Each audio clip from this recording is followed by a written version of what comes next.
Hello, everyone. Good evening for those of our participants in Asia. Good late afternoon for those of us who are dialing in from Africa, from the Middle East, from Europe. And good day for those of us like myself who are dialing in from the United States. I'm very excited today to have the presentation of this research project that has resulted in a forthcoming book, The Great Demographic Reversal, by my esteemed colleague, Professor Charles Goodhart, and his esteemed co-author, Manoj Pradhan. Charles Goodhart is, well, the most famous finance professor, maybe more than that, at the London School of Economics for many years, and also the founder of the Financial Markets Group at the London School of Economics, where I also work. Charles established the Financial Markets Group some 30 years ago also, and has done work in many areas of finance, including banking mostly. He's one of the few economists, or actually social scientists, who has a law named after him, Goodhart's Law. So let's see whether that comes up in the discussion today. His co-author, Manoj Pradhan, also has a very established and esteemed career, leading him to be the founder of independent consultancy, Talking Heads Macroeconomics. Before that, however, he had prominent careers in a number of large financial institutions, including in Morgan Stanley, but several others. We will hear from them on what brought them together for this perspective of where the world economy and society, I would say, not just the world economy is going. This is a presentation of the Financial Markets Group. As you've seen the presentation, there are a number of thoughts, ideas in this book, in this research project, that relate to the development of the financial sector and how it can support the working of the global economy. But there are many, many other ideas as well. And as you see in the title itself, demography plays a very significant role in the narrative that we are about to hear. We will hear from Professor Goodhart first, and then from his co-author next, or they are free to go back and forth between themselves. So we'll first hear the presentation, and then I'll be curating your comments. I'll try to group them in terms of substance, so we have a more engaging discussion. So please send us comments through the chat as you listen in. I'll have time then to look at them in advance and pass them to our esteemed colleagues and presenters. With this, please, Charles, Professor Goodhart, welcome virtually to the Financial Markets Group, which you established many years ago. Thank you from all of us who've worked with you for all of these years. And please, we're very interested to hear about your new project. Charles. Thank you very much, Simeon. And thank you for your introduction. The only thing that I would marginally correct is our book is no longer forthcoming. It actually has already come forth. So anyone who wants to buy one can do so now. Now, with that, can I turn to the first slide, please? Manoj, can you? Thank you very much. I'd like to start by reminding you how extraordinary, from a monetary point of view, the last 70 years has been since about 1950. Before then, the longer-term development of prices remained fairly stable and was expected to do so, even when in the short term prices moved around a lot in the earlier years because of the vagaries of climate and the harvest, and from time to time wartime.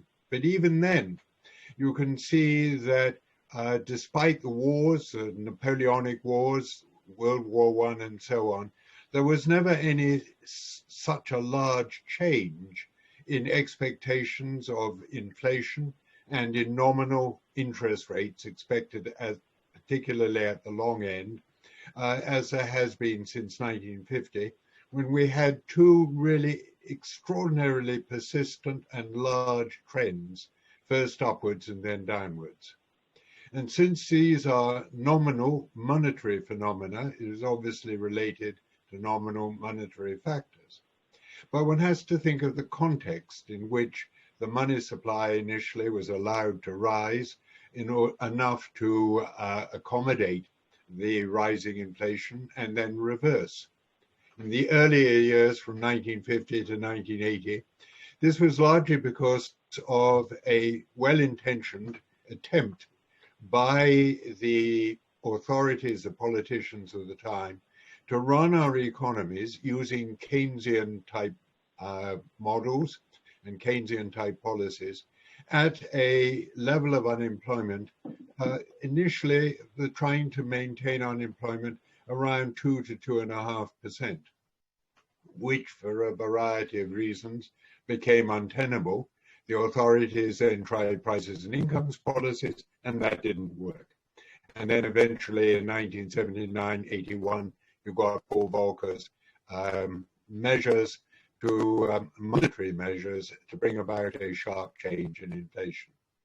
Since then, of course, monetary policy has been vastly improved with central bank independence, and with that also inflation targetry. Nevertheless, it hasn't been in some sense all that difficult for the authorities to achieve their inflation target, as represented by the fact that over the years from 1991, which was about when inflation targetry came in, until 2007, the trend of nominal interest rates, long and short, was steadily downwards. And after the great financial crisis, despite all the expansionary efforts of central banks, they were not able even to hit their inflation target. So something else was going on besides the improvement of the monetary policy regime to allow this steady and maintained decline in interest rates. And what we argue was going on was a combination of globalization and demographic change, which brought about a massive underlying disinflationary adjustments. Now, as you can see from the chart on the left here, at the start of the period in 1980, the developed economies really only had their own working population, as represented by the blue line, to rely upon. But as the Iron Curtain collapsed and Eastern European countries came in, and even more important, as China came into the world's trading system with a quarter of the world's population, that meant that the available working population, which businessmen could utilize to produce goods and indeed certain services, where they were mobile enough to shift the production from the high wage to the low wage economies, that effectively more than doubled the effective world's labor supply for the advanced economies in a period of not more than about 30 years. There's never been such a surge in the availability of labor supply during that period. And as can be seen from the right-hand side chart, each year the working age population of the world was growing by hand over fist. Now, this massive increase in the availability of workers who were well organized and well educated in Eastern Europe and China had massive disinflationary effects. Not only did it lead to a relative regular decline in the prices of goods over these years, but it meant that the working age population in the developed economies was shifted from manufacturing, where they were relatively well organized and highly unionized and had quite strong bargaining strength into services, notably into the gig economy, where they were much less unionized and had vastly less bargaining strength than before. Effectively, that meant that with the bargaining strength of labor going down, the natural rate of unemployment declined with it, because the natural rate, in some important senses, makes the labor force prepared to accept the productivity increases that their own work generates. And when their bargaining power is much less, obviously they will have to accept relatively lower wages. But it was not only globalization, it was also the shift in the dependency ratio that brought about a massive reduction in the bargaining power of labor and led to disinflationary forces. In the early years, the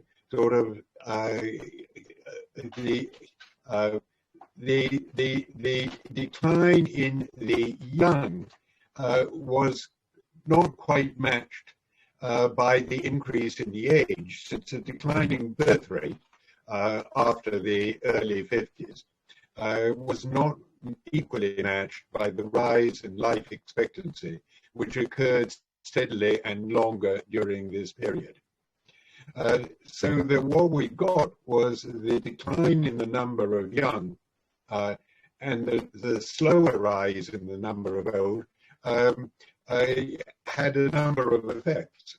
First, it enabled a much larger proportion of women to enter the labor force. Second, the working age population by definition is disinflationary, since you don't hire workers unless they're going to produce more than you actually pay them. And what's more, the workers have to save for their subsequent retirement. On the other hand, both the young and the old are essentially inflationary because they consume, but they do not produce. And the increase in the number of old increases the medical costs and the social services costs of paying pensions, and the amount of care that the old are going to use because of the diseases that incapacitate them, dementia, arthritis, Parkinson's, for example, diseases, particularly in the case of dementia, which grow exponentially with old. And the ratio of the old, particularly the oldest old, are growing steadily over time, leading to a massive increased fiscal burden on our economy, and indeed a burden because of the growing need for carers. On to the next slide.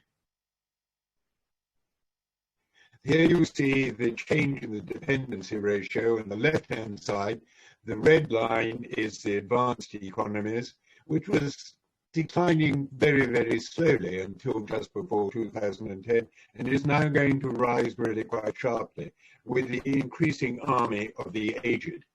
While the developing and the less developed economies have very improving dependency ratios, i.e. the number of dependents were declining very sharply and is now going to level out or even increase quite sharply. And on the right, I would particularly point out the yellowish dashed line, which is China, where again a very sharp decline in the dependency ratio is going to be followed by a sharp increase in the worsening of the dependency ratio as the number of dependents increases. And that, as Manoj is going to tell you in a moment, is going to mean that China is going to move from being a very disinflationary force to being, if anything, the reverse. And what we're having is a reversal, both in globalization for political and other reasons, which the COVID pandemic is actually accelerating. One of the features of the COVID epidemic has been that with the critical medical requirements and the PPE private protective equipment, each country has looked after its own. And when it comes to the availability of the vaccine, I have no doubt that that will continue. And the combination of the greater nationalization that COVID has brought with it, and the political developments, globalization is waning, and dependency is going into reverse. And this is particularly true of the role of China, which has been the stunning rise over the last 30 or so years, has been effectively the main driving force of the global economy. So Manoj, over to you at this point. Thank you, Charles. So as Charles has pointed out, we pay a lot of attention. In fact, one of the distinguishing features of the book and the work we've done on demography has been to not just pay lip service to the role of China and talk about them in a sense of an event that has already happened, but we dedicate the first chapter, in fact, of our book after the introduction to the role that China had played. As he showed you in the earlier charts, the integration of the labor force of the Chinese economy into the global system was an absolutely gigantic positive shock to global labor supply, the likes of which we think we are not likely to see ever again in the future, despite the numerical advantage that Africa and India and some countries in South America can collectively provide. So what was special about China? Well, China's labor force was clearly growing steadily, and starting from a very large number already, but it was the WTO accession, the internal migration in gigantic numbers from the rural areas into the urban regions on the seaboard, and the economic policy of Chinese monetary policymakers that really allowed for a gigantic transformation of the economy. Now, the effect of that was that the advanced economies did not have to invest in their own countries because a lot of the investment was shifted over to China. And this is apparent even in a phenomenon that was studied in the United States under a paper called The Surprisingly Swift Decline of Manufacturing Employment, the title of which says it all. So the difference, I think, is that we think that most of the disinflationary tailwinds through the labor supply, through the massive increase in domestic investment on its own shores, and then reshipping of cheap goods back into the advanced economies, most of that seems to be behind us. Today, we've got three issues that differentiate China from the past. First, we believe that the most beneficial part of the internal migration is probably over, which means China is now past what we would call the Lewis point, which means that future migrations don't come with a much greater benefits and cost and have to be considered very, very, very realistically.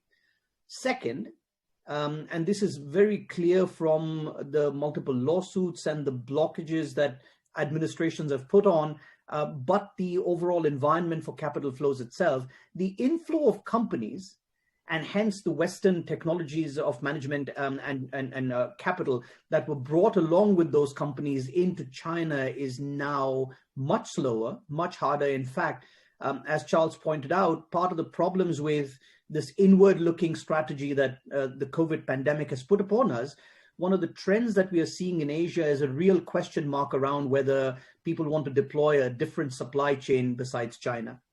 And the economic model and the environmental, external environment have both been transformed as a result. So Chinese policymakers themselves want to move to what they call a consumption-led growth model. It's not something that we argue is realistic in an economic sense, more a mathematical transformation. But the result of all of that is threefold. First is that the larger effects of disinflation through the labor force and this massive influx of capital and investment means that China is already moving on from becoming a disinflationary force and into probably a mildly inflationary one. Second, we are likely to see, like in many other economies that are aging, falling savings as the Chinese economy ages, and that will push into deficit the current account. that will have profound effects not only within China, but also on the current accounts of a lot of the commodity producers, particularly in the Middle East. And finally, China, as you can see, partly because of the trade war, partly because of this inward-looking policy, is having to work very, very, very hard. It is determined, but it has to work a lot harder for the technological change to be generated at home, which means a slower implementation of new production and a much smaller disinflationary story that it can place at the feet of the global economy. But that role having been changed, I think the rest of the world also looks like it's in for a very different path up ahead. And to deal with that, I'm going to turn it back over to Charles. Thank you very much. The first point that I would like to make is that this switch from the high wage to the low wage economies has actually reduced world inequality, as Manoj has actually pointed out. There are many more Chinese than there are Americans, and the ratio of wages in China to the ratio to America has moved dramatically in favor of the Chinese. As an example, in the ratio of wages in Eastern Europe to Western Europe, there's not nearly such a dramatic change. I'm from about 1800 until about 2010, or rather until about 1980 or so, 1990. The economies of Europe and of North America and of Australasia bounded ahead, while the economies of Asia, Middle East, and Africa more or less stagnated. And that meant that world inequality increased because inequality between countries increased so dramatically. From about 1980 onwards, that began to narrow, and now we've actually seen a reduction in world inequality. Nevertheless, of course, the reduction in world inequality went hand in hand with an increase in within-country inequality virtually everywhere, as you would expect if you had a massive increase in the availability of labor. Because the effect of a massive increase in the availability of labor, particularly low-wage labor, meant that anyone who had access to capital, whether physical capital or human capital, managerial expertise, technological expertise, was going to do dramatically well. And the reduction in manufacturing and sort of medium-skilled work in the Western economies went hand in hand with the reduction in the strength and bargaining power of private sector trade unions, whose membership steadily declined after about 1980 and is still on a declining path. So the increase in inequality is simply a symptom. It recurs as a result of the demographic and globalization changes that we've talked about. And since the globalization and demographic changes are about to reverse, so we think the inequality will. And here again, you see the figure from Goodhart, the American economist, showing that the higher the degree of human capital that workers have, the dark blue line, the graduate degree, the better off you have been over the last 60 or so years. And this is particularly so after the 1980s, when China and Eastern Europe really kicked in. And in a sense, this was an inevitable consequence of the prior trends and the massive supply, upwards positive supply shock to the labor force that we saw. Can we have the next slide, please? The result Charles, sorry, yeah. Can you just go a little bit back, because once you come closer to the mic, so if you can just lean back a bit, maybe it's... I'm too close, am I? Okay. Yeah, that's much better. Thank you. So if you stay away, that's better. Thank you. Okay, fine. Well, what has happened is that the Gini coefficients in virtually every country in the world, with the exception of Turkey, have actually been worsening over this period, notably in the USA and in the Scandinavian countries. So can we go on, please? And the other particular problem, which I've already mentioned, is that the proportion of the really old is going to grow as the fastest growing part of our total population in the future. These figures are in the UK, and they're going to grow. This is the growth that there's going to be from 2017 to about 2035. The growth of the oldest old is going to grow by about 78%, and almost double. The growth of the old is going to go by 50%, and they are, as I've said before, very expensive. And the effect of that on the fiscal position is really fairly dramatic. Now, these figures come from before the COVID pandemic. These figures are from the Office of Budget Research in 2018, showing the baseline projections of the primary deficit, the purple, and the public sector net debt, the yellow line. So even before the COVID pandemic occurred, we were running into a seriously worsening debt deficit situation. Also at this stage, I'd like to mention one other feature, which is that the rate of growth of the working population is slowing down. It's going to actually decline in many of the countries where world growth was highest. Now, the rate of growth of GDP is a factor of two combined forces: the rate of growth of the working population and the rate of growth of productivity per head of that working population. Now, the rate of growth of the working population is slowing down or even declining, as it will be in Germany, China, much of Europe. Then unless we have a productivity miracle, we are actually going to get a much slower growth of GDP. So the idea that we can grow out of our debt, unless you get a miracle, or unless there is some extraordinary medical breakthrough in dealing with the basic incapacitating problems of dementia and Parkinson's for the old, it's not going to happen. And this is the same picture of the federal debt held by the public in the US. And again, this is prior to COVID. So the situation in terms of debt is even more dramatically difficult than it was before. Can we go on to the next one? Next slide. Now, can I turn over to Manoj again to go through the mitigants of this?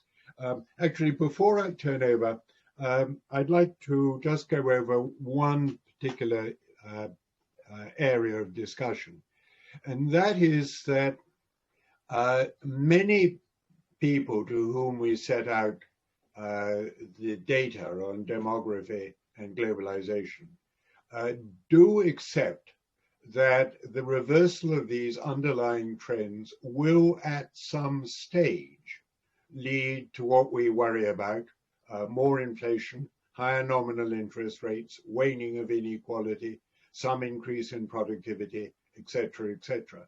But they say that this will come very slowly and it won't be a problem for quite a long period of time. And indeed, before the COVID pandemic came about, we ourselves were very uncertain about how quickly these reversal of these underlying important trends would actually take hold. And we were not at all clear to within plus or minus at least 5 years of when this would come. We do, however, believe that the COVID pandemic will actually accelerate the process. There are others who think that the reverse, because they point to the disruptions and the need for adjustment and the likely increase in unemployment. We, on the other hand, would point to the massive increase in monetary expansion that has taken place, with the American money supply rising at 30% per annum. Never in its history has the American US money supply risen as anything like this rate. And also the fragility and the overhang of debt of the private sector corporation is going to mean that they're going to have to raise their markups in order to try to survive. Over the next few years, companies, the main aim for companies is going to be survival rather than growth. And as a result, they're going to have to be forced to raise their markups as far as they can. Now, with that, I'm going to hand back to Manoj to go through the various mitigants and arguments that have been raised against our thesis. So Manoj, back to you. Thanks, Charles. So the interesting thing about going through this argument is that when we initially start with a backward-looking explanation of this global labor supply shock and the disinflationary impact of China, I think most people do not have major disagreements with us because history has been very well charted, and the connection between demography and inflation is fairly clear for everyone to see. The interesting part of the story is when we talk about a reversal of these underlying factors of demography, the agreement stops right there and then. In a normal world, it would be incumbent upon those who disagree or think that the connection of the past no longer holds to explain their position. But such is the entrenched conventional wisdom that it has been left to us to argue that what happened in the past is a connection that does not need severing. However, there are 5 key arguments that people make about why we could be wrong and why things could change. The first of these is, as I mentioned, the numerical advantage that Africa and India have as far as demography is concerned. In those countries, the dependency ratios and indeed the working age population are going to show a huge numerical advantage for many years and in some cases, many decades going forward. So why can't we think of using those populations in order to compensate for the aging that is happening in the rest of the world? Well, there are 2 or 3 problems here. The first one, as Charles mentioned, is that the issue is that the demography headwinds that we are likely to see over the next 20 or 30 years are happening primarily in those economies that have thus far been providing the overwhelming bulk of global growth for the last few decades. To suddenly transform the world economic landscape and think that Africa and India are suddenly going to start producing so much that they can offset everything else in the advanced economies in Eastern Europe and in North Asia seems very, very, very optimistic to us. Second, it's very difficult to think that we can import the labor forces from these countries into the advanced economies to create a perfect numerical offset at home. The current political climate will simply not allow that.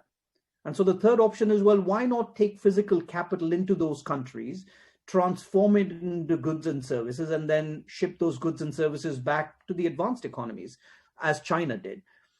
That is a viable solution in theory, but in practice, I think the problems are that these countries collectively and certainly individually do not have the administrative capital that China did.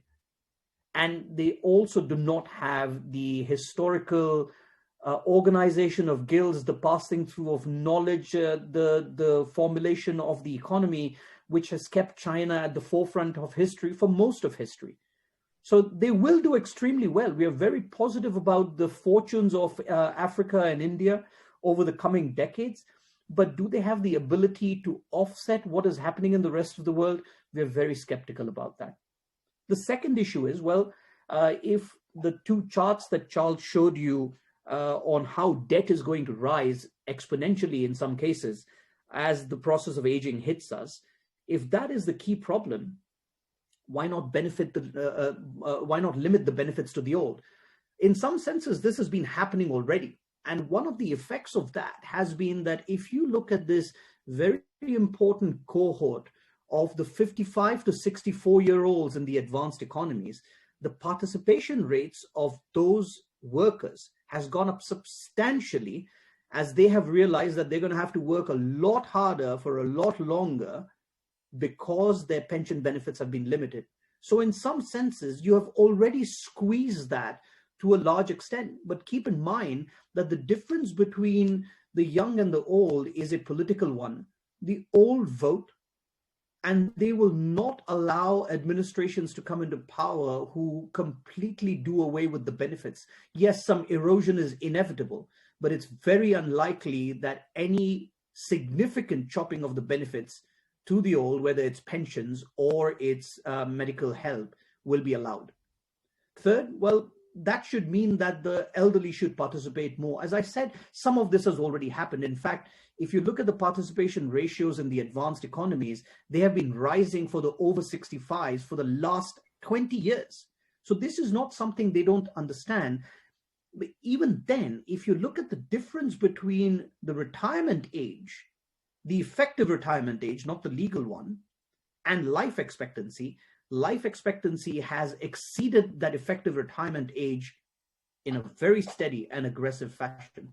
So it's something that in principle works, but the extent to which this can offset demography and its headwinds is very difficult to see. And so that brings us to the final two and key objections, after which I will conclude. First is technology, and the second one is Japan. Now, on technology, we have a argument that actually comes as a surprise to some people. We are depending on technology, getting rid of repetitive jobs. We depend on the manufacturing sector releasing enough workers, because what the numbers from the UN population statistics and the dire demography numbers that Charles showed you earlier do not include is that an increasingly large part of the labor force will have to be dedicated to looking after the elderly.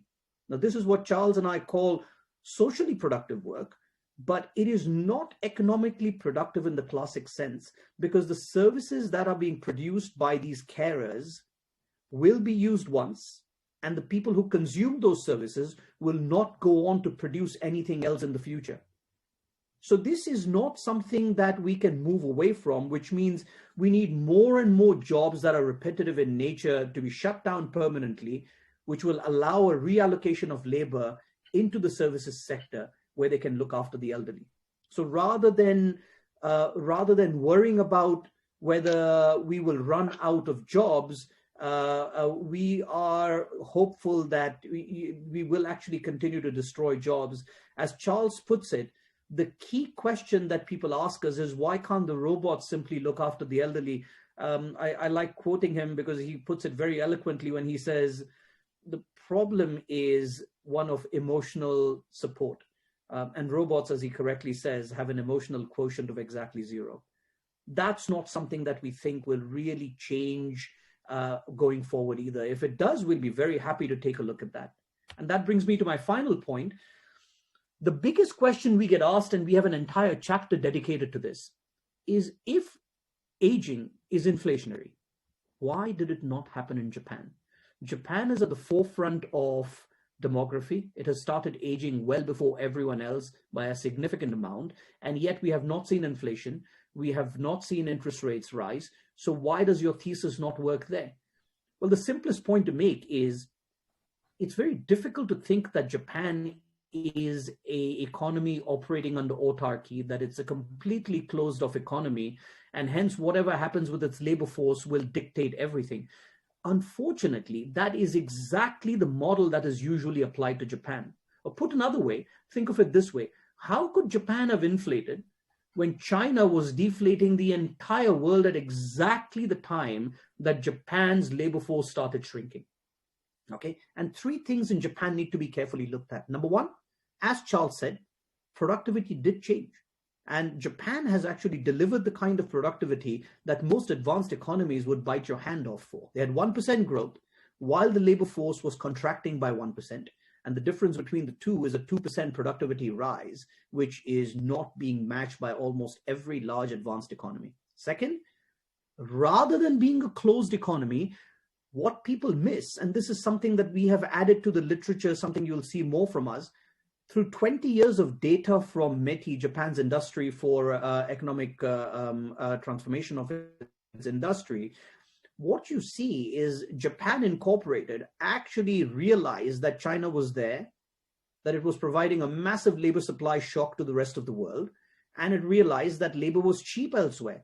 So it produced goods and services in an increasing proportion outside. So if you look on the lower left-hand side, the overseas to domestic capital investment, manufacturing, employment, all these ratios rose significantly because Japan Incorporated decided that looking outside was far more profitable. In fact, the Japanese corporate sector, seen in this slide, is a very dynamic entity and not at all the bogged down version of indebtedness that most people paint it out to be. And finally, if you look at Japan's labor market, something that is again quite well known, we all know that it has its own peculiar characteristics, but what happened in there was a threefold adjustment. Number one, what the firms did was they adjusted hours rather than wages, and the employment remained steady.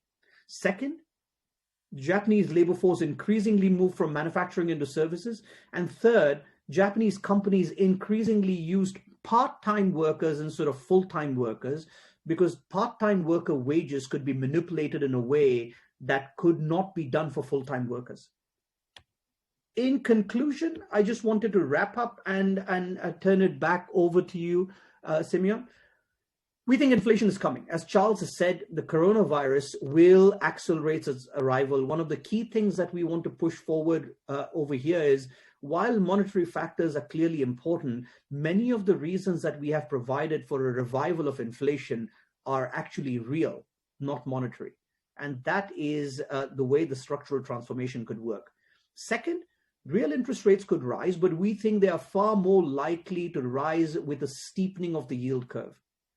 Central banks are more likely, as Charles said, to allow companies with large corporate debt ratios to protect themselves by keeping interest rates low as far as they can. And with rising inflation, that will mean that real interest rates at the front end could go lower still. That may happen even at the long end if there is yield curve control, but that will simply become a pro-cyclical move to push inflation even higher. Under those conditions, asset returns will be much harder to extract for financial markets, and the combination of all of this will mean that even within country inequality will start falling. There will be some issues. The debt trap will have to be dealt with, as Charles was talking about. Some of the financing of age-related expenditure will happen with taxes, and it will be particularly interesting with the US elections on the 3rd of November. And finally, this great romance or friendship between central banks and fiscal policymakers will probably reach a very, very rocky conclusion, where finance ministers will increasingly put pressure on central banks to keep interest rates low, and central banks will have to find some way to deal with higher inflation and the pressure from fiscal policymakers. Unfortunately, we believe that it's the fiscal side of the story that will win out, and central bank independence will come under increasing threat. But that's it from both of us. Simeon, let me turn it back to you at this stage.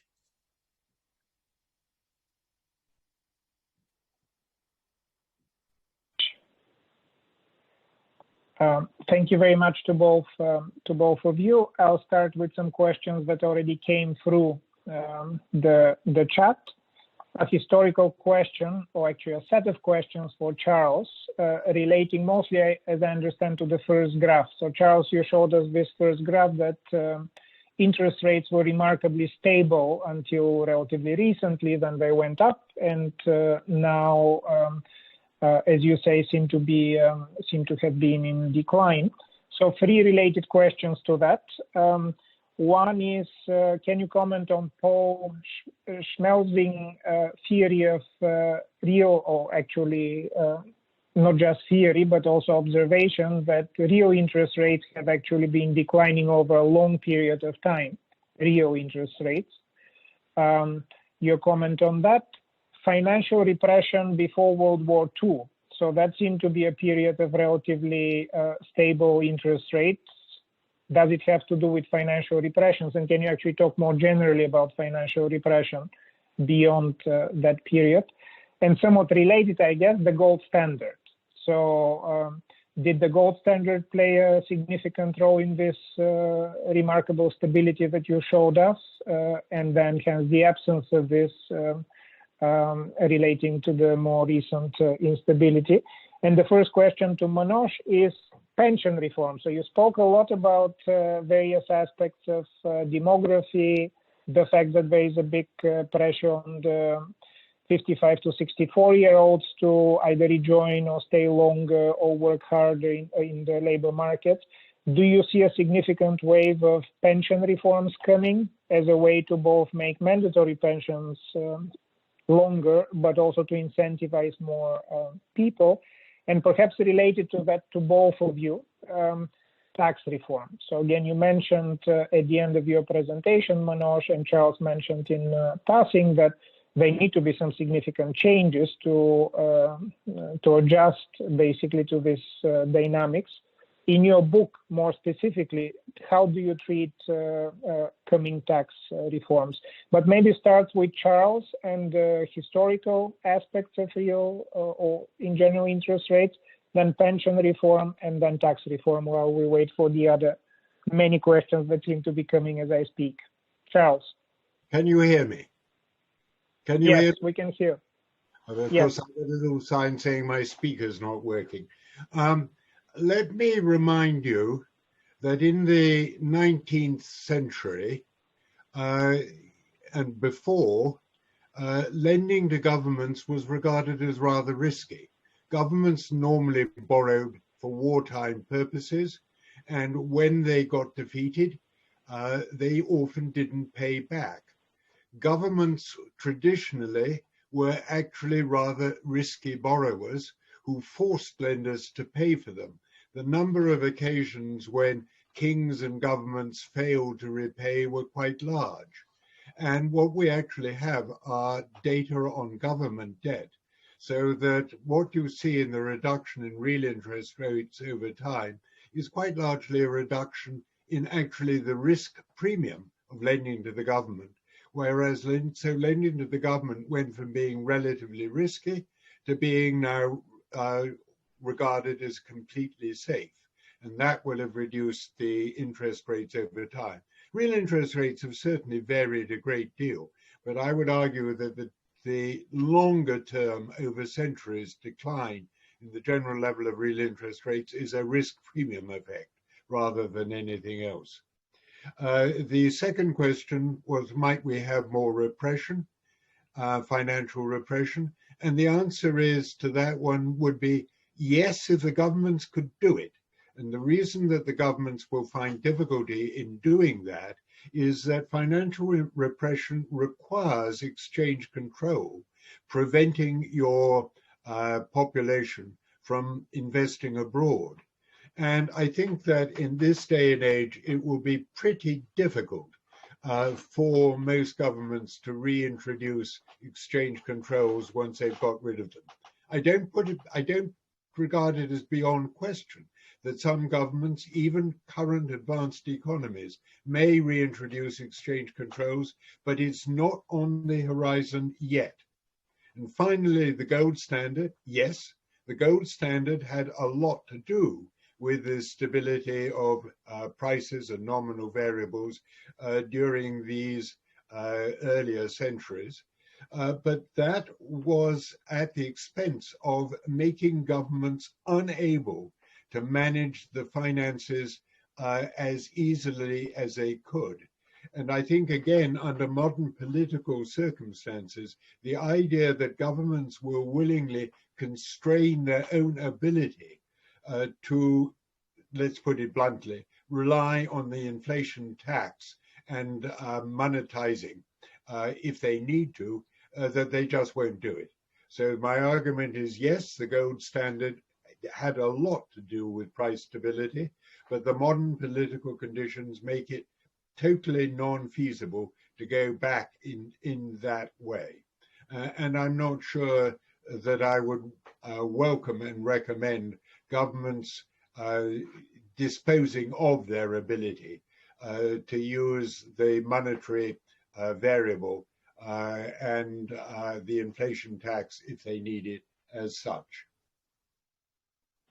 So Thank I think you, Charles. I'll jump in quickly. Please do. I'll jump in quickly for the pension reforms. I think there is more coming. There is more pension reform coming. What we are seeing is the beginning of these pressures on the government budgets, and those have been exacerbated much further by the coronavirus pandemic.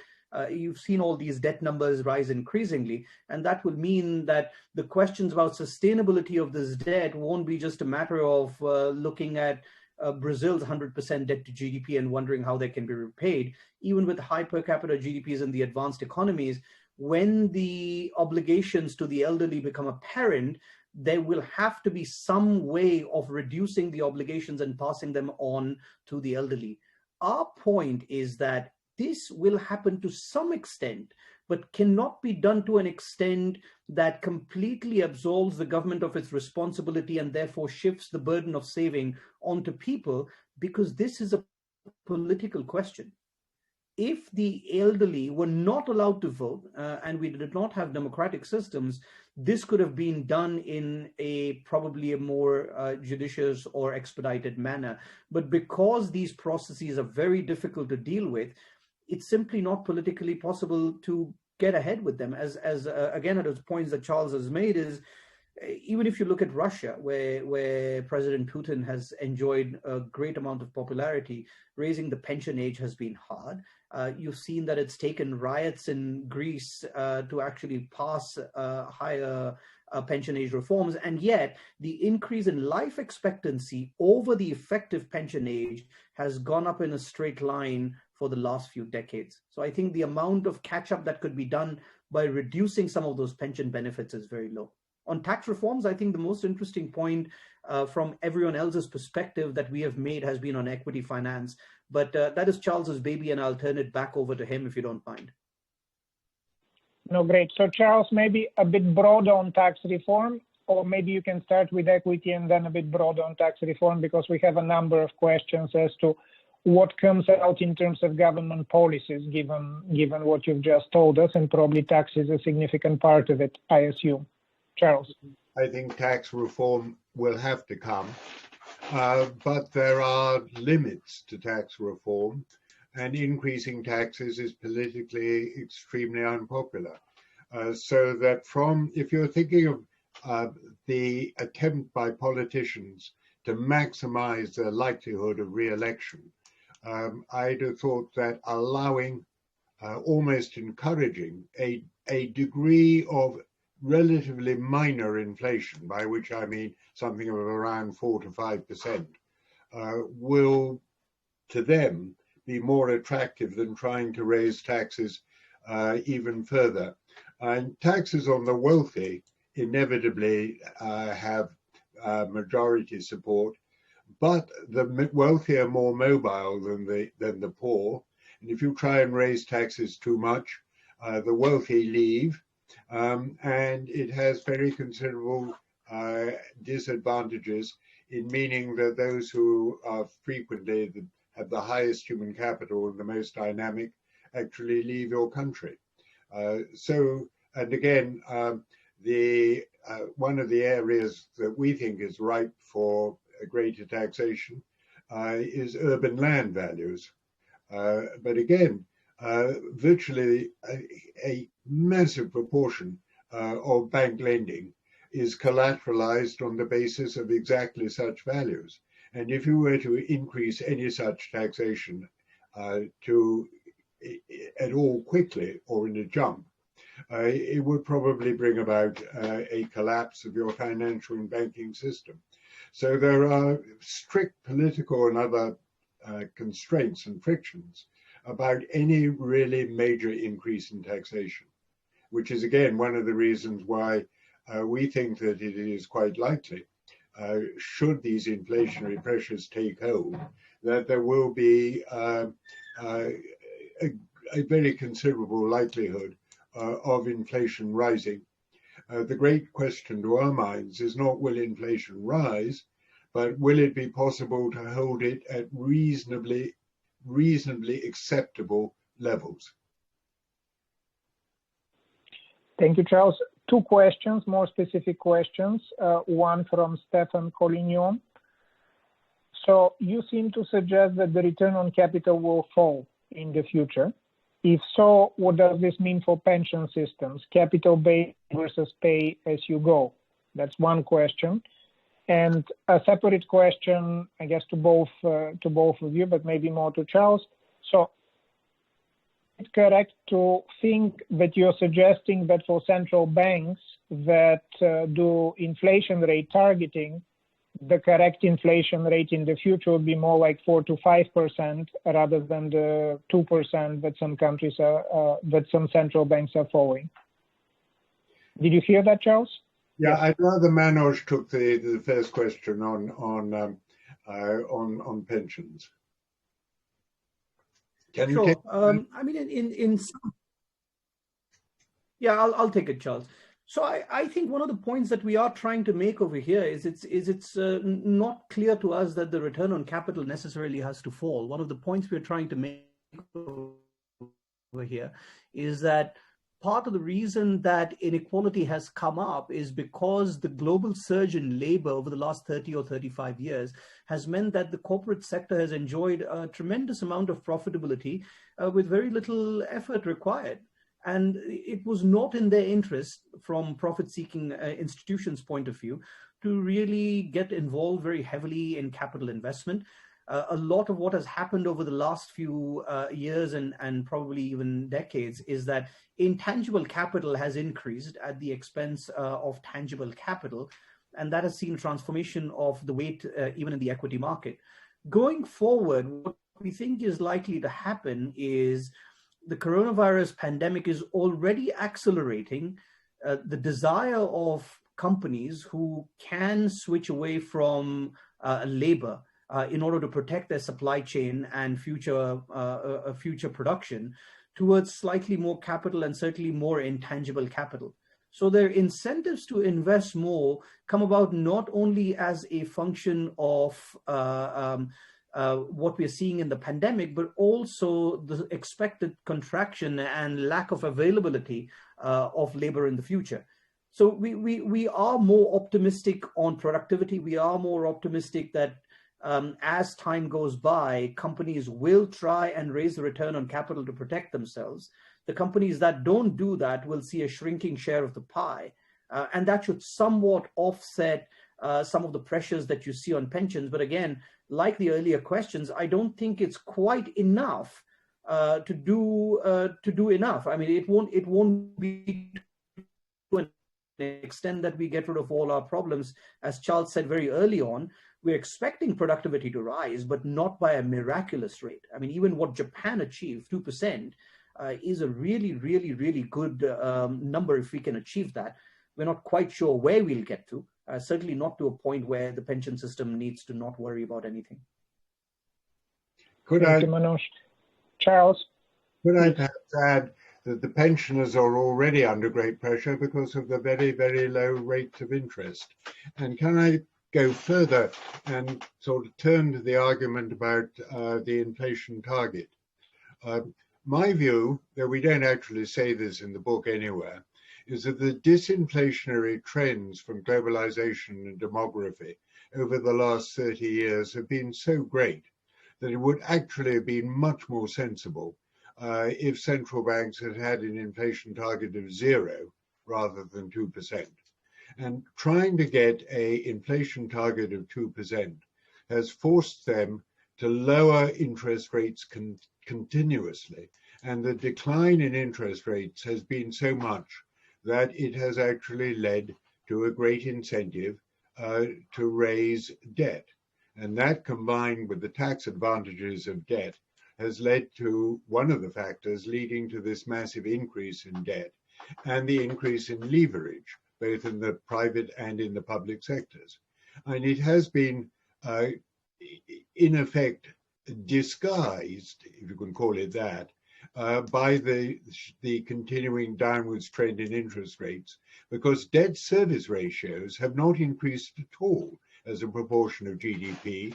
In fact, they've actually gone down in most countries slightly over these last 30 years. But we've now reached the point at which it's actually now physically impossible for interest rates to fall much further. And if inflation rises and with it nominal interest rates, the outcome is going to be a great deal more difficult. And it would be lovely if we were wrong, because if interest rates do have to rise, unless you get a rise of inflation instead, which is very likely, then life is going to be a great deal more difficult than it has been in the past, much more difficult.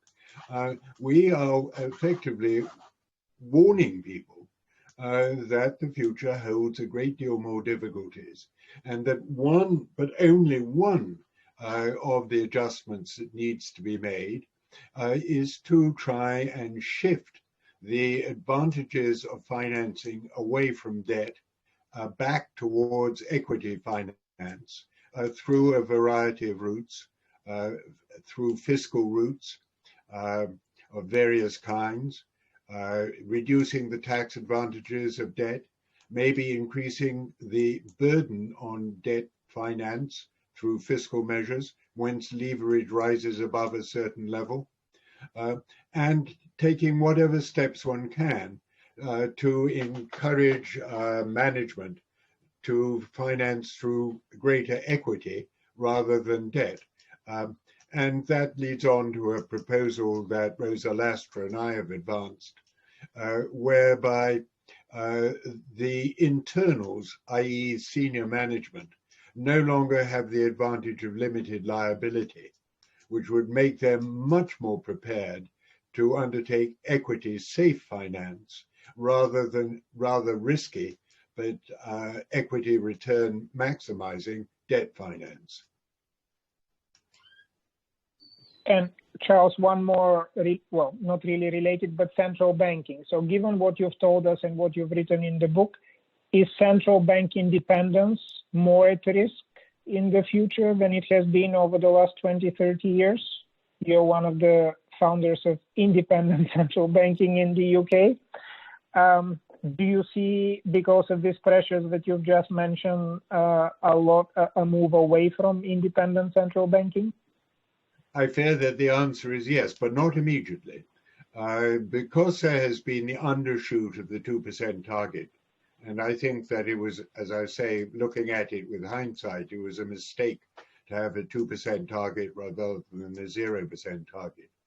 This is going to mean that over the next couple of years, when we do, as we expect, get higher inflation, central banks will initially welcome this and say that this is simply reversing the undershoot that there was before. Average inflation targeting is the sort of the jargon phrase what they'll be using. It won't be until that has occurred for sufficiently long for there to be no more ability to claim that this is merely averaging out past undershoots. And if inflation continues as we believe, then what will happen?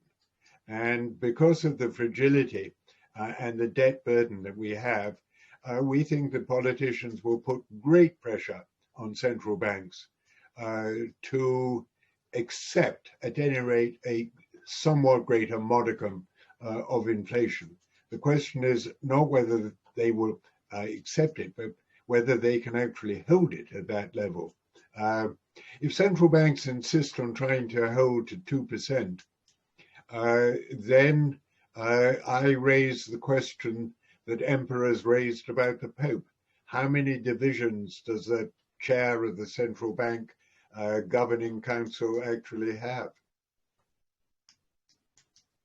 Very apt. A number of questions are now starting to come towards Manoj first. So you mentioned in one of your slides that you anticipate, as we understand it, a reduction in inequality within countries, within some countries or a larger group of countries.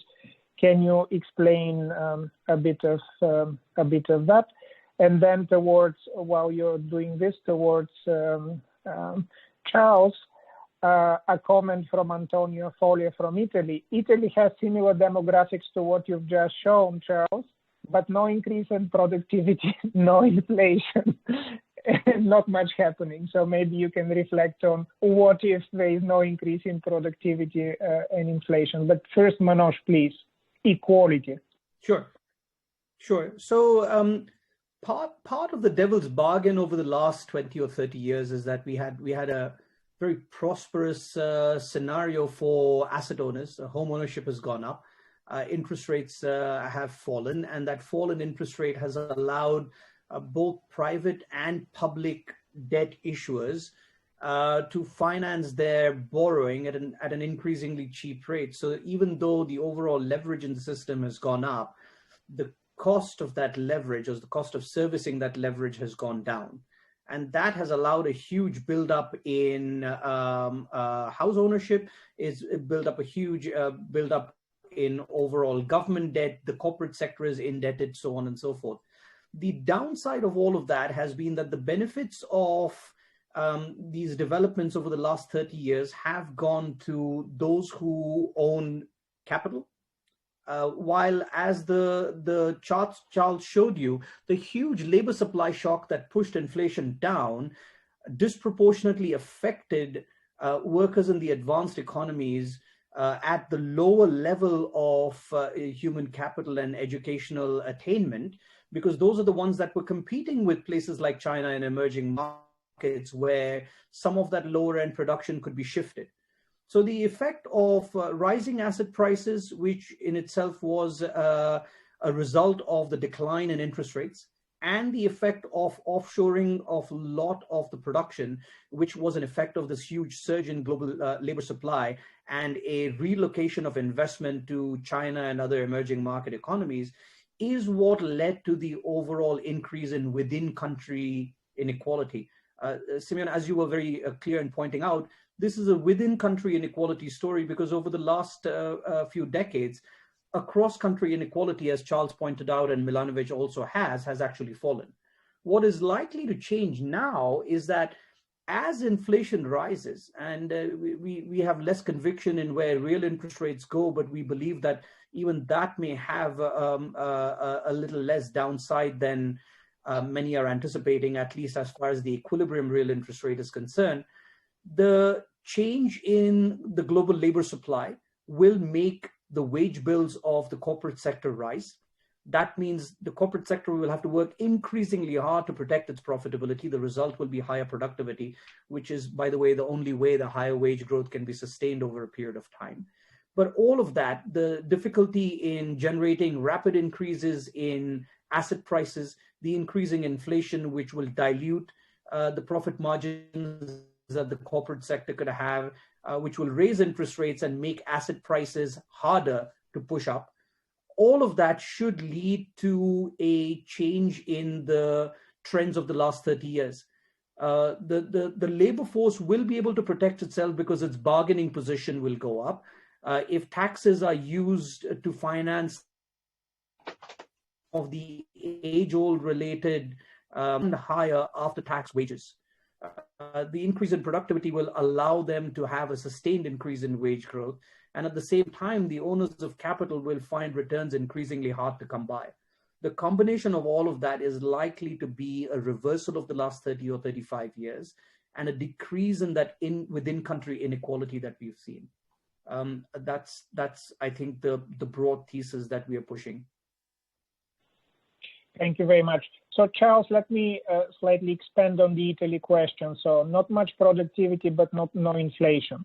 Is this because of Eurozone? And if that's the case, the second part, if so, how does the Eurozone or other arrangements that play a role in determining interest rates, how does that jive with the analysis that you've presented to us? Well, I think that Italy had a particularly adverse effect from the rise of China, because they, in Italy, were producing goods, quite largely luxury consumer type goods, which the low wage Chinese were able to provide cheap but very good substitutes, whereas Germany actually benefited because they were producing the kind of investment goods, manufacturing the capital equipment which China needed. So Germany got a complementary benefit from China, whereas Italy got a very rough and hard substitution effect. Now, if China is going to reverse, as we think, quite severely, quite strongly, that's going to mean that the adverse trends affecting Italy and the beneficial effects on Germany are going to be less. And in the meantime, Italy did, as you pointed out, Simeon, give up its ability to control its own monetary system when it joined the euro system. And the euro system has been run largely to achieve an overall effect in which the Northern Europeans had a very large sort of weight. And that has caused, for the reasons we know and understand, made it very difficult for Italy and other Southern European countries to adjust to the financial bust that occurred in 2007, 2009. We think that this will in turn reverse.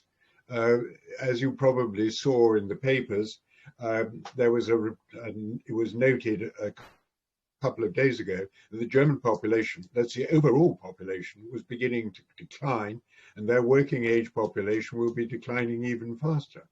And that, unless there is a massive increase in immigration, which remains politically unpopular there as much as elsewhere, is going to mean that the increase in inflationary pressures in Germany will start rising to match the inflationary pressures elsewhere.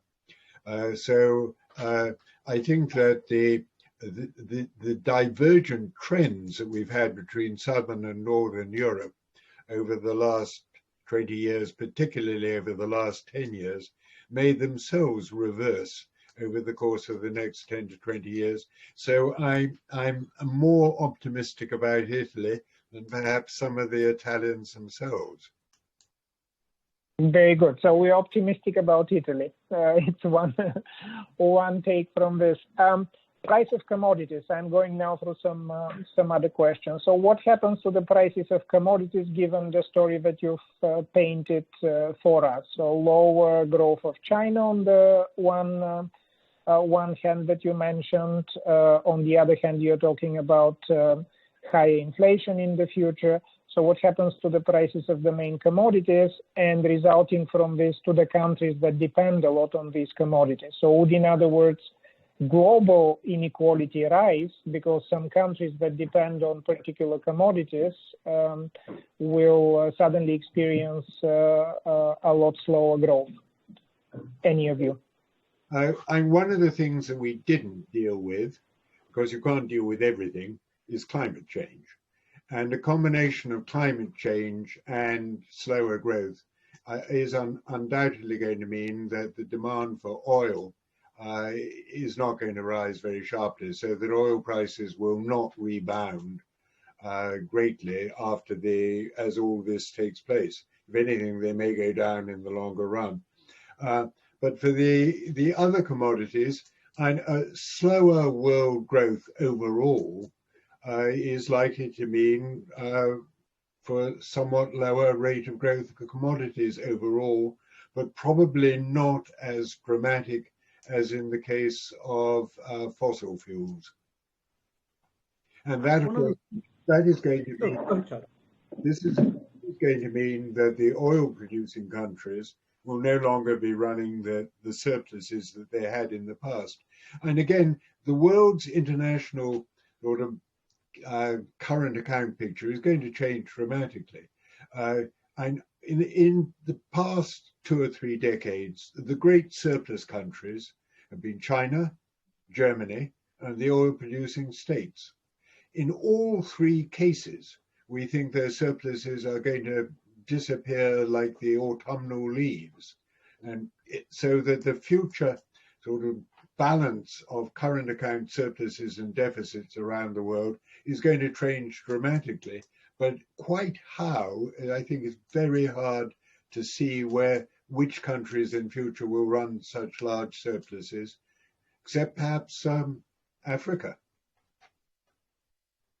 Yeah, that's exactly what I was going to put out. The second point to keep in mind, I think, from here is that there isn't that much surprise when you talk about low commodity prices in the future. I mean, in the last presidential debate, when Mr. Biden had argued that they are going to transition away from oil, something that he walked back later on, the surprise factor actually wasn't as big as you had seen with Al Gore's comments on coal quite a while ago. It isn't the same thing anymore. I think the trickier factor for the oil producing countries is going to be twofold. Number one is in most of them, you have seen an investment recession, including Norway, including Canada, Brazil. All of them have pared back significantly on future investment plans when it comes to capacity in the oil producing sector. The issues are, I think, where the break-even price of oil, as far as the fiscal numbers are concerned, is particularly high in the Middle East. Many countries over there, to balance their budgets, require something like $80 or $100 oil, and that's simply not going to come ahead. So as the current account surpluses of places like China transform themselves into deficits, the pressure that they're going to put on some of these oil exporting countries are going to lead to extraordinary changes in their debt profile and how people think about risk premium there. I think that's a real challenge that we will see on an economic basis for commodity exporters, particularly those with budgets that have taken for granted that high oil prices are here to stay. Thank you to both. A question returning to the topic of equity finance versus debt finance. The question is, we've seen in the past decades socializing of the losses of large banks, too big to fail banking, including in the previous crisis in the UK and elsewhere. If that continues, the incentives to shift towards more equity finance are somehow not that high. Can you comment on that, or in general, what would corporate banking or commercial banking be like in the future, given the trends that you've mentioned, and more specifically the attitude of governments towards large commercial banks? Well, governments have already moved quite a way. I mean, the regulation has already required a great deal higher ratio of equity to debt. And the point that effectively we're making is that the change that governments pushed on banks to increase their equity ratio should actually have been undertaken much more widely. And there should have been an attempt to constrain the leverage ratios, not just of banks, but of private corporations more widely. And it will have to come. It will be difficult and it will take time. But we think that it will be inevitable as we eventually come to see the danger that allowing such much higher leverage everywhere will have led the world's capitalist system into difficulties. We're going to have to reverse that and change it. If I may add one small point, if you look at one of the live examples of debt into equity finance and you look at China, you'll see some of the issues that they have. I think on a prospective basis, turning from debt to equity finance is easier. But when you look at China and what they're trying to achieve through debt to equity swaps, there is a complete understanding that a lot of the debt that has been issued by state-owned enterprises in the past really is not worth the notional value. And yet the willingness of both parties to accept paring back through an equity swap is still extremely, extremely low. And the issuance of these swaps has just not gone up to the extent that most policymakers would have expected and hoped that it would. So there are problems, even when the situation is clear that the leverage has gone a long way and needs to be pared back. Some of these things will probably require more pressure, as Charles was talking about, but I think they're probably inevitable in a lot of places. Thank you. There are 2 or 3 questions that I'm trying to group together as relate maybe to your research, which is central banking and digital currencies. I was trying to see how exactly to group them together, but it's not coming to me. Maybe the 2 of you have thought about these issues. So digital currencies, do they help in some of the issues that you are discussing if the central banks get into this business? Is this a central banking business in the first place? We know that there has been some discussion in the Bank of England in the last couple of years, more generally in the presidential debates. Manoj mentioned one of them, but there was a discussion of the extension of central banking around one. Can you comment at all on this issue of the future of digital currencies and to what extent they may help or are irrelevant for the trends that you discuss? We don't really deal with that in our book at all, nor do I think that it is particularly relevant to the question of the longer run effects of the demographic and globalization trends on which we're focusing. So I would say that this is really a separate discussion about the structure and resilience of financial systems. I think that a digital currency provisioned by central banks will probably come. I think it is extremely unlikely that will also entail the abolition of cash currency, because there are risks with digital cash. To begin with, the old don't understand it and can't use it. For a second thing, it depends on the continuation of the electrical system working, and you can knock out a country's electrical system if you want to through a cyber attack, and you've got to have a fallback of a cash currency system. And the Swedes, who are probably the furthest involved in going down towards a CBDC, will actually stockpile currency against the possibility that the digital system breaks down, which is entirely possible. I'm not saying that would happen often, but it could happen, and you need to have an alternative currency system up and running and ready to use at the same time. I think there are difficulties with the CBDC. How do you prevent a massive switch out of commercial bank deposits into CBDC the moment there's any concern about any of the banks? You can recycle it to the commercial banks, but if you recycle it, to which commercial banks are you going to send the money? And that is going to mean that the central banks will have to be even more involved than they are at the moment on assessing the solvency and the adequacy of the loan books of each of the commercial banks. So the whole issue of CBDC raises the question of the relationship between the central bank on the one hand and the commercial banks on the other, a much broader, or even political question that hasn't really yet been sorted out. So although I think CBDC may well come, I don't think it has actually very much to do with the kind of issues we're talking about in this book.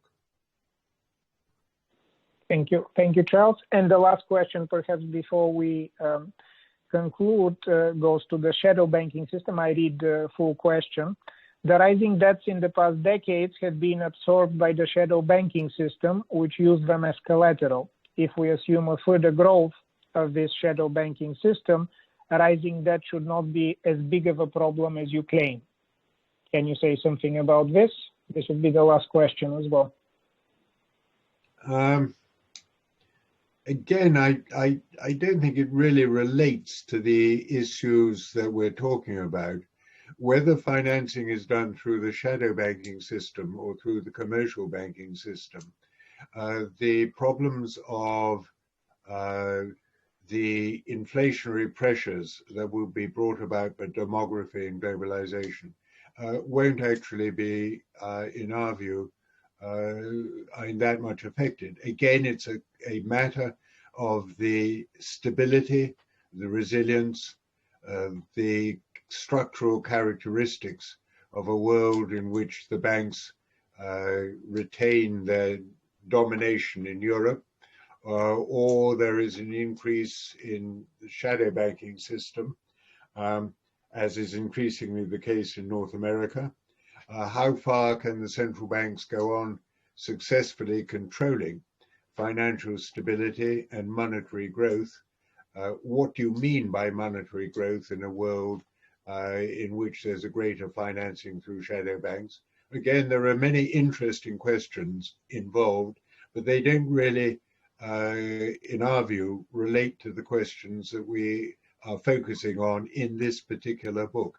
I'm not saying the question is irrelevant. It's not. It's a very reasonable question, but it's not a question that we deal with here. One quick thing to add is I completely agree with Charles, but one of the other things to keep in mind is that there's a huge dichotomy between the way shadow banks or the shadow banking system allocates money in economies that are, well, running smoothly, and many economies that have significant issues with the shadow banking sector. For example, the Chinese central bank has had a 2-year-long campaign against shadow banking, crushing it. And that has created significant downside to growth, because these were the ones that were allocating money to individual institutions. Monetary policy, as they're finding out today, is just not equipped to hand money out to individuals. And because they've curbed the shadow banking system, they no longer have a conduit or a transmission mechanism to allocate money to small and medium enterprises. India, the other place that suffered tremendously from a overgrowth of the shadow banking system, is now pulling it back quite sharply. So while these institutions do play a very important role, it's not clear to me that they're all very well managed or allocate money just exactly the right way, and hence create the kind of debt that will create no problems in the future. I think to the point that Charles was making about risk premia falling, it's something that we should keep in mind, that not all shadow banks are doing exactly that. Some of them may be raising the overall risk premium of the economy. No, excellent point. I hope that you are collecting information and thoughts about your next book, because there are certainly some questions that you know the answers, and have enlightened us with this. In the meantime, your current book is already out, so our participants, now that they understand how many interesting insights are in it, please virtually run and buy it. Thank you, Charles. Thank you, Manoj. This was a wonderful discussion. Thank you that you could share these ideas with us. And thank you to all participants. Good night, good evening, and have a good afternoon for those of us who are still in the Americas. Bye-bye, everyone. Thank you, Simeon. Goodbye. Bye-bye.